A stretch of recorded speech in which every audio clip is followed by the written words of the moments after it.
Sweet ang Let the Love Begin love team na sina Ruru Madrid at Gabby Garcia kahit behind the scenes. At ang paborito nilang pastime, mag-jamming sa kantahan. Makichika kay Nelson Canlas.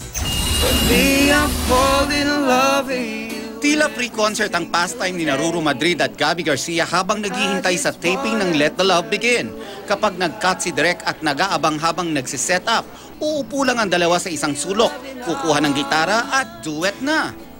Ang ilan ipinopost pa nila online para sa kanilang mga fans. Saan nag-aaral mag-gitara? Mag-gitara po. Actually, ako na po nagturo sa sarili ko. Yung dad ko, tinuruan niya ako magbasa ng chords sa book. Sa dami kaya ng kinanta ng dalawa, mayroon na ba silang napupuso ang theme song? Yung and then pares namin kasi nagustuhan yung photograph ni Ed Sheeran.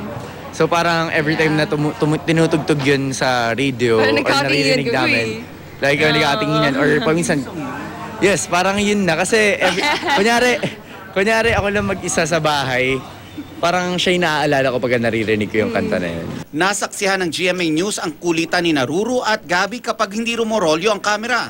At kapag walang nakatingin, tila komportable ang dalawang mag-holding hands. Normal lang daw sa dalawang asaran, magkilitian, magbulungan at maging sweet sa set. Si Ruru kasi as in lagi kahit saan, makulit. Sobrang makulit. Wala kasi sa kiliti niya dito. Kaya yung lagi kang target. Ay!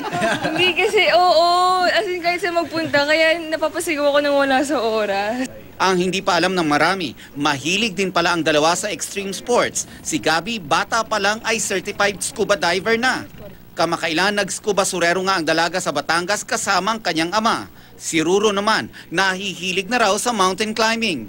Umakit rin po ako ng bundok. Like yung first na bundok po na aakitin ko yung Mount Pulag dahil nga po dun sa movie ko po na Above the Clouds. Dun. Yeah, opo. So dun ko po na-realize na masarap po palang magbundok. Nelson Canlas updated sa Showbiz Happenings.